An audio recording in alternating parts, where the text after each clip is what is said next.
नमस्कार सभी को। दोस्तों, आज की इस वीडियो में हम बात करेंगे चुनाव आयोग के बारे में जो एक नया खुलासा हुआ है।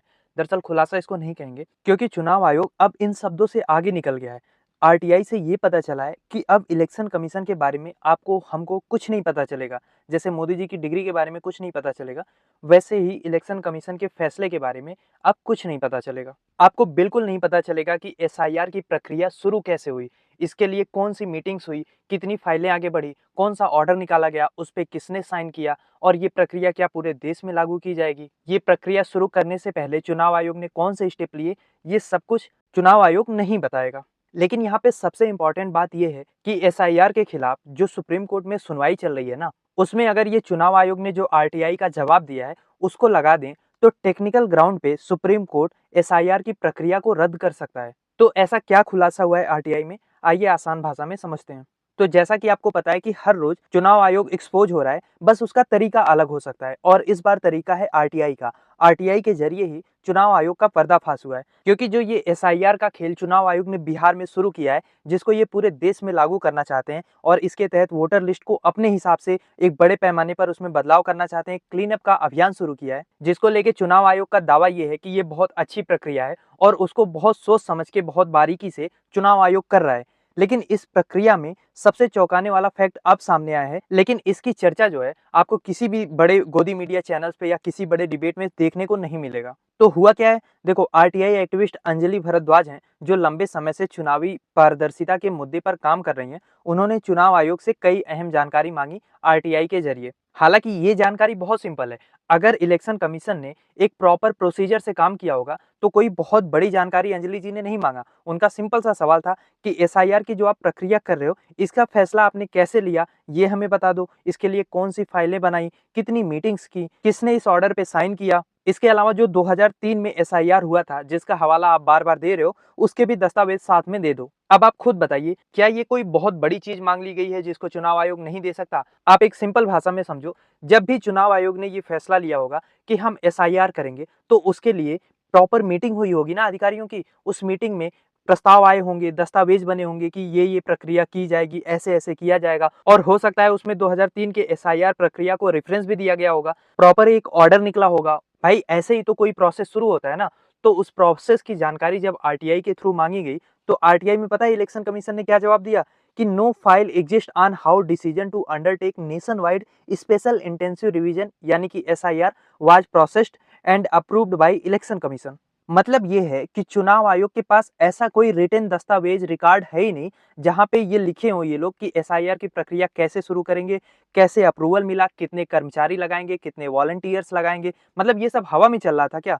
किसने इसका सुझाव दिया? ये देश के लोकतंत्र के साथ सच में एक मजाक हो रहा है। मतलब आप 8 करोड़ लोगों का दस्तावेज चेक करने जा रहे हो, उनका नाम वोटर लिस्ट से काटने जा रहे हो। 65 लाख लोगों का नाम तो ऑलरेडी काट दिया है, अभी और कई लाख लोगों का नाम ये लोग काटेंगे, और इस प्रक्रिया का कोई डॉक्यूमेंट ही नहीं है। तो ये फिर प्रोसेस शुरू करने का ऑर्डर कहाँ है? उस ऑर्डर की कोई कॉपी तो होनी चाहिए। ये वही इलेक्शन कमीशन है जो बार बार पूरी बिहार की जनता से कागज मांग रहा है, कोई सवाल उठा रहा है तो उससे एफिडेविट मांग रहा है, और इनसे जब इनका कागज मांगो तो इनके पास एक भी दस्तावेज दिखाने को नहीं है। 2003 में जब बिहार में एसआईआर हुआ था, जिसकी दुहाई ये लोग बार बार दे रहे हैं, उसकी गाइडलाइन, उसके भी ऑर्डर मांगे गए थे। तो इलेक्शन कमीशन ने पता है क्या आरटीआई में जवाब दिया? 2025 का ऑर्डर दिखा रहे हैं। मांगा जा रहा है 2003 का, दिखा रहे हैं 2025 का। आरटीआई की रिप्लाई में लिख रहे हैं कि आप कमीशन की गाइडलाइन देख सकते हैं, वेबसाइट पे अवेलेबल है, जबकि हकीकत में वेबसाइट पे कोई भी जानकारी नहीं है। भाई, अंजलि भरद्वाज क्या जानना चाह रही हैं? आरटीआई में उनका सीधा सा सवाल है कि ये प्रक्रिया शुरू करने से पहले मीटिंग्स में क्या डिस्कस किया गया, उसकी नोटिंग तो हुई होगी।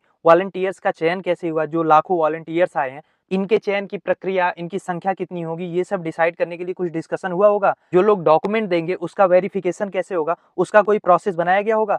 पर इन सब का इलेक्शन कमीशन के पास कोई रिकॉर्ड नहीं है। और इस एसआईआर की प्रक्रिया में कितनी गड़बड़ी सामने आ रही है। पहले तो एक एक घर से 100 वोट निकलते थे, अब तो हजार वोट निकल रहे हैं। एक मकान नंबर से 947 वोट रजिस्टर हैं। जिंदा लोगों के नाम काटे जा रहे हैं, मरे लोग अभी भी लिस्ट में हैं। और अभी तो बड़ी समस्या ये है कि जैसा इलेक्शन कमीशन दावा कर रहा है कि 7.5 करोड़ लोगों ने लगभग फॉर्म जमा कर दिया है, अगर हम मान भी लें कि इतना फॉर्म जमा हो गया है, तो क्या उसके साथ जो डॉक्यूमेंट लगा है वो सही लगा है? इसको कैसे इलेक्शन कमीशन ने वेरीफाई किया? और अभी तो ड्राफ्ट लिस्ट आई है, ओरिजिनल जो लिस्ट आएगी उसमें अभी पता नहीं कितने लोगों का नाम काटा जाएगा। कैसे इन फॉर्म को, इनके डॉक्यूमेंट को चेक किया जाएगा, क्रॉस वेरीफाई किया जाएगा? इसका कुछ तो प्रोसेस इलेक्शन कमीशन ने एसआईआर शुरू करने से पहले बनाया होगा।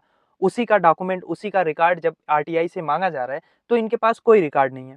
और जब सवाल उठाओ तो अजीब-अजीब से जवाब आ रहे हैं। अब एक ही मकान नंबर में 900 1000 लोग कैसे रह रहे हैं? इसका जवाब इलेक्शन कमीशन की ओर से ये आ रहा है कि ग्रामीण इलाकों में मकान नंबर नहीं होते। ठीक है भैया, मकान नंबर नहीं होते, पर इसका मतलब ये थोड़ी होता है कि एक ही मकान नंबर में पूरे गाँव को आप बसा दो। आपने देखा होगा गाँव में एक लोकल नंबरिंग की जाती है। सबको कोई ना कोई नंबर मिल जाता है, ना कि 0 दिया जाता है या फिर एक ही मकान नंबर पे पूरा गाँव बसाया जाता है। इसके अलावा मकान नंबर 0 पे तो ज्ञानेश कुमार जी का ये कहना है कि जिनके पास घर नहीं है, उनको मकान नंबर 0 अलॉट किया गया है।